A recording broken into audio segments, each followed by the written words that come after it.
which is the best marketed perfume out there, or even we can say which is the best uh, house, okay, which is the best perfume house or fashion house or perfume house better, that markets its products extremely well.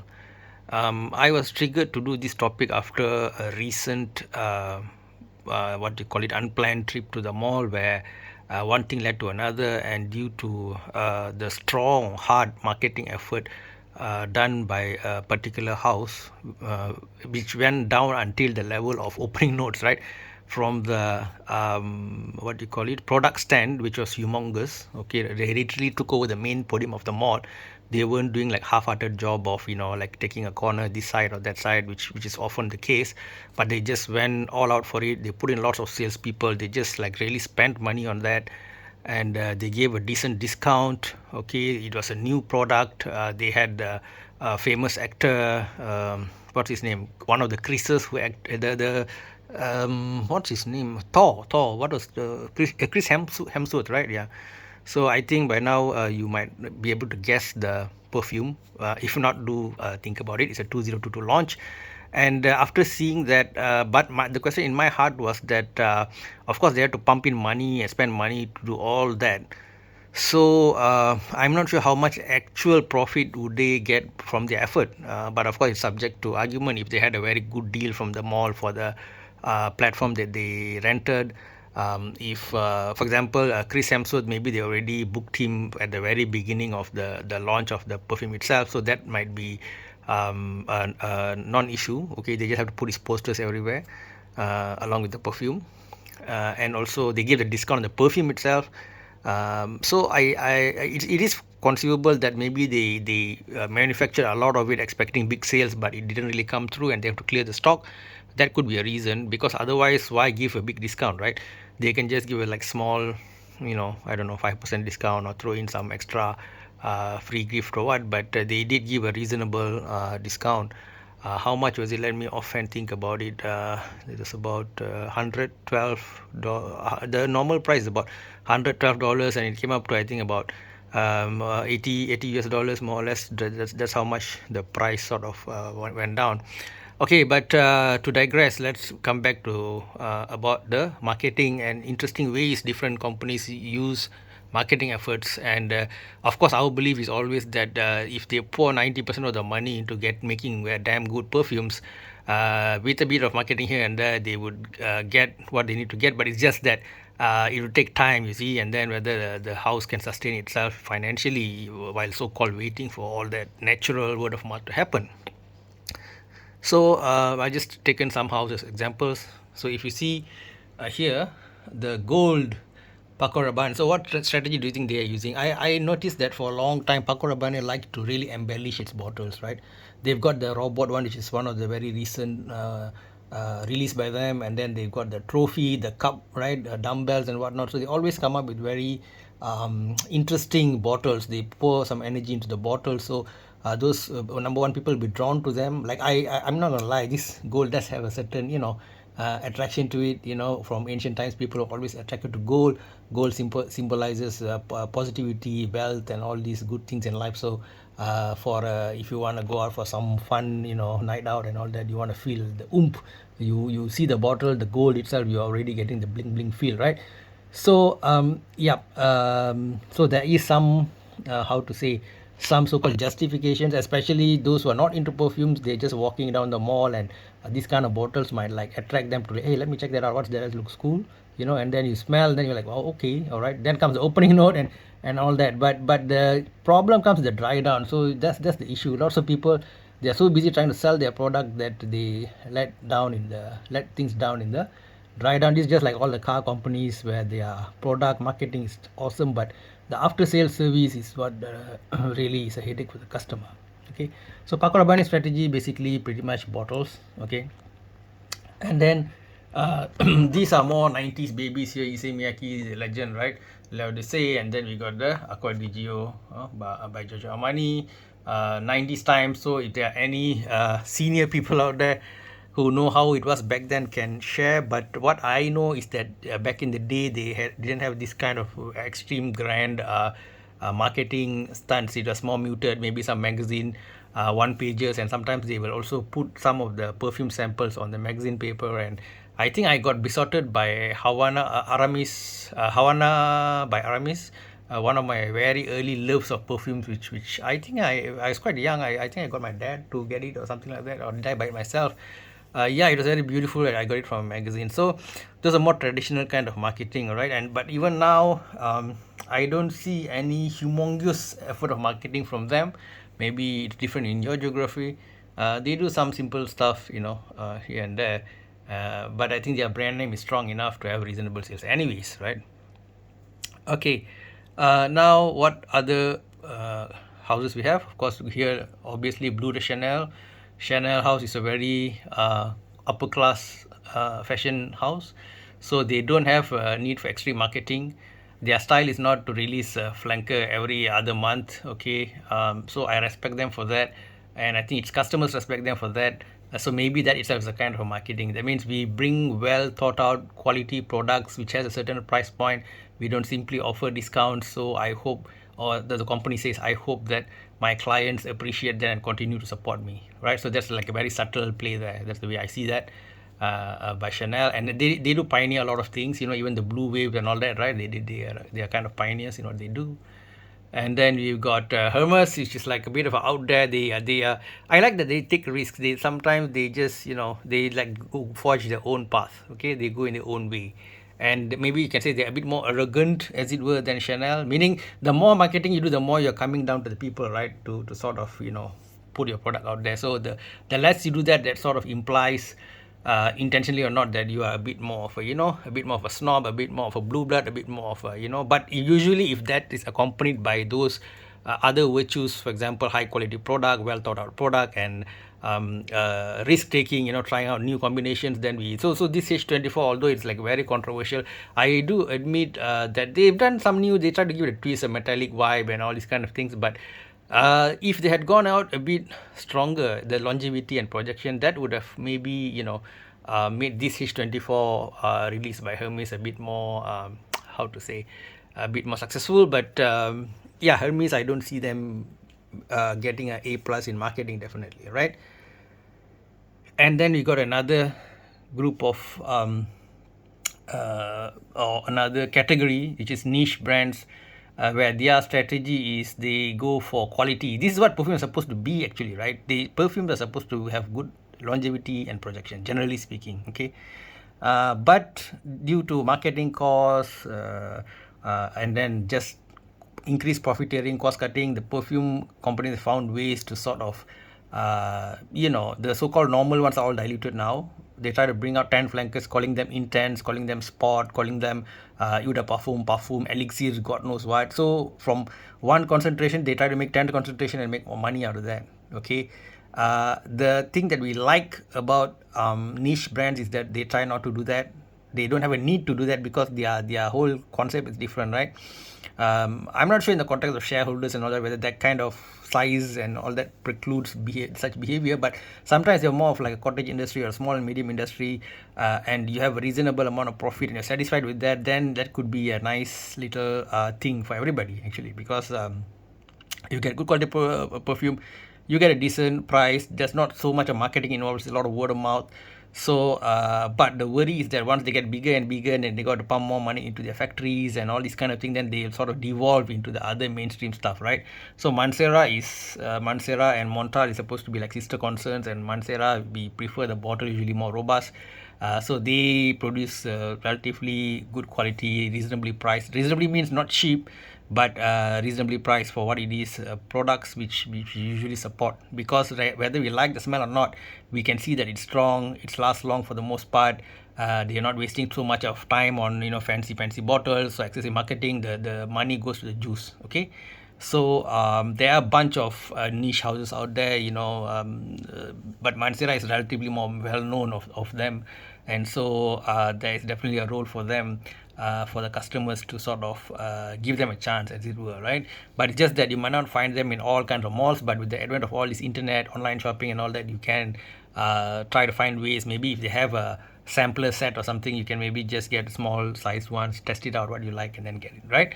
So I sort of do watch for reasonable niche. There are some niche houses which are just gloriously expensive and they don't really add anything. I think we don't have a need to support them so much. So yeah, I think customer how to say role is very important, right? Even recently, my experience with major telecom companies, major banks have been like that. They act like mainstream perfume brands, whereby just I told you earlier, right? Whatever was just a good Uritola, they've now broken it into very barely skin scent and then 10 flankers, intense spot and all that to make more money. So what these big companies have done is that, or this is what I see at least, that they have all these superficial appearance as if they're very customer centric or friendly. They have these hotline numbers, they have this I don't know, Twitter, they have this email messenger, anything you can communicate with them. But I try each of them and I find that they don't even bother about you. You take up the hotline, the robot answers 1, 2, 3, 4. You press numbers for the umpteenth time, and then the robot does not have option that can solve your problem. So to get a human on the other line is so difficult. You send some email and then again you got some robotic responses and all. Then after that you're tired, and it's paradoxical that there's so many avenues to communicate with them, and yet when you actually try it, almost none of them work properly. So this disease, you see, back in the days, maybe 60s, 70s, you only had a telephone line and people answered the phone. Okay, nowadays it's like this humongous amount of communication channels, but it's either a robot answering or all kinds of nonsense going on. Okay, so that was like very ironic, but yeah, it is what it is. So then you ask me, then what are you talking about? So how's the analogy with all these flankers is that now they've made hierarchy of their channels, that all these channels are for the peasants, like normal folks, right? You just try your best to communicate, call, nobody answers you. But now they've created another channel saying VIP customers. So you got to deposit a certain amount of money in the bank, you got to do a certain amount of business with the telecommunication company, then they give you so-called VIP service, whereby they will promptly attend. A personal manager will, a human being will answer your call. You'll be given a certain parking, all these kind of things. So to me, you should give this so-called VIP service to all your customers, right? That's how you treat people. I can understand certain things. For example, let's say preferred parking, maybe some guy is giving you millions of business. I can understand that to a certain extent, it's reasonable. But even a simple phone call to get some human to attend, it's become a luxury. So that's what's extreme capitalism is, right? That's a sad thing. So I think in reality we should mix capitalism and socialism. That's how reality works, right? If you've seen many experiments where people go all out socialism or all out capitalism, and both are toxic. This is just my humble opinion. You guys might disagree. Certain things like education, defense, health still need a strong element of socialism kind of a style of, more not profit based thinking, right? Because if you're going to go profit on these things, you might find people, how to say, the holistic growth or holistic benefit to the individual is oftentimes neglected. Okay, so it can be a hybrid. You can have a military with a small group of I don't know, what they call mercenaries for certain situations, and then you might have public hospitals with private hospital for certain expensive, exclusive, things that people want. So this kind of hybrid model might be more reasonable. So I'm already going on a big tangent, guys. Sorry. Yeah, you can just fast forward here and there if you're not happy with that. Right. So, well, again, to put it in another note, like, if reviews are just like robotic, okay, intro, opening notes, mid notes, base, okay, this is for office wear, spot, and then it's like, then you might as well get another AI robot and then get them to do all the reviews, right? So it's a human being. So we do tend to sort of go on tangents, discuss bigger things, and then come back to perfume. So I hope you can bear with me on that. But if you just 100% perfume reviews, there are a lot of other videos I've put out. So, coming to our marketing thing, right? So this guy at the back here, Prada, a bit more higher price, and Prada is still along the lines of Hermes, Chanel, and all that.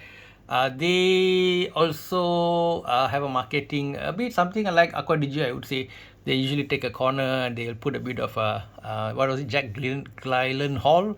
I think he was used for the Ocean, Prada Lunar also Ocean marketing, right? They took like one cabinet of it and so on. So they are some kind of light marketing as well. Now coming to Dior. Now what I'm liking about Dior is that Dior has the same cachet as Chanel. Okay, they bring out quality, well thought of products for the most part. Okay, good stuff. All right. And the actual physical, the atomizer, the cap, magnetic cap here in this case, and the board, every single thing is quality, right? It's not just any one thing. You know, it's not just the juice, but everything is quality. Number one. Number two, they don't neglect that commercial aspect of it. For example, Sawaj, you know, you all know who the how to say the face is, right? And it's really a famous face. It's Johnny Depp. Okay, they made a quality juice. You love it or hate it, but you can't deny it's a quality the juice that made statements. Okay, and at the same time they punched it with the good marketing of Johnny Depp, right? For me personally, I'm gonna go on. I like the perfume or not so much on the guy. Really, I mean, the guy standing there really doesn't do much to me. Maybe it's a tip to perfume companies that, you know, you want to spend millions on those people. I don't really think that means anything so much. But I think if I was a hardcore fan, you know, like if you love Tom Cruise, you are like a, you know, his stan, you know, you just, you know, you are crazy over him. You buy all his movies, all this kind of thing. Then maybe that small subgroup, yes, might be, you know, inclined to sort of buy something with their how to say approval on it. But otherwise, I don't think it's a big deal, you know. But I think 90% of perfume companies who can afford it do have these stars on their payroll. Okay, so yeah, Johnny Depp. So I think I will give. I should I give this the gold medal for marketing? Maybe a silver medal still. You know, maybe a silver medal. Remember way back in the intro, I talked about the company which took over the whole main platform. So many salespeople, good discount, brand new release, you know, and the whole shebang of it, and a great opening note, which unfortunately did not sustain for the dry down, which I felt was quite moderate, which was a bit of a downer for me. Okay, so the gold medal goes to, let me take it out, surprisingly, but I'm not sure this is going to be something consistently they do and all, or it was just a one-off thing. Maybe they got some money from somewhere, or they had to clear off stock and they did it. And this is, remember, only the award for best marketing. It does not say whether it's a best quality perfume product or it's a general output over time, right? So I always say CK and Boss need to up their game in terms of quality versus quantity of just pumping out perfumes every other month or week or day. So I've already criticized them for that. But having said that, if you from a purely marketing perspective, I think this I still have to give this the gold prize, guys. The best marketing done is for Hugo Boss Parfum 2022. And the marketing people have, I mean, the marketing I think was sort of have spread out to all parts of the company, where because not only the salespeople, not only the platform, not only the actor plays there, Chris Hemsworth, but all the way to the opening note. You know, that means even the perfumers, the noses were like really attuned to that, and it was a great opening note. And by the same virtue, this is also its downfall, because they would have said, okay, for the marketing, the opening note is great, people are going to buy it. They might go back home and feel like, ugh, it's not lasting that long. If we were to put those notes in all the way, it might be more costly for us. So from the marketing angle, just stop at the opening note. Okay, so marketing is both a pro and con, I would say, for Boss. And I'm just speaking from my experience, right? Some people might love the dry down, I don't know. Okay, I'm just feeling that the opening was awesome. It so when I walked into the mall, before I can even reach the perfume shop, at the main Maidan or the main platform, they already humongous posters, nicely done decorations, and lots of salespeople and lots of packages as well. And this was being sold, and then say we're going to give me a discount also. So the threshold for me to buy was like really lowered. And when I got the opening note, I'm like, wow, this is nice, man. Okay, just buy this. So in the end, I didn't buy what I was actually planning to buy. I bought this because they put in so much of marketing work to push it out. Unfortunately, they went 100% marketing, forgot about the product is what is long term, and the thing went downhill from the opening. Right? Not bad, but it's just I felt like after the high of the opening, the dry down was like just, it felt very like, yeah, too normal, I guess. It's not bad. I repeat again. Okay, so try it out and see if you like it, then you can get it. It's a bit higher price for the Boss bottle, but of course it's not the canteen design, which is the lower price version of Hugo Boss perfumes. It's called Hugo, right? The lower price ones. So that's it, guys. My brief discussion on the best marketed perfumes and perfume houses. Although Dior, I think, does a great job in the whole understanding that marketing is also your product quality itself. It's not any dimension, from your atomizer to even the way the writing and all, the quality. You can feel the words here, right, with your finger, right? So every inch, they understand that. So they're very good. But for that day, what happened? You haven't even seen Dior do that kind of promotion. So if Boss can sustain that, and Boss can make a bit effort to come out well thought out quality stuff and all, then I think Boss can also be the next Dior. Okay, guys. With that, I end my discussion on best marketed perfumes. If you guys have encountered any perfumes marketed so well that you just impulsively bought it, then do share your experiences with me, and also the role of marketing for perfumes in general. Okay, thank you. Take care. I think this is one of my longest talks. Anyway, take care, guys. Much love. Bye bye from Senhao.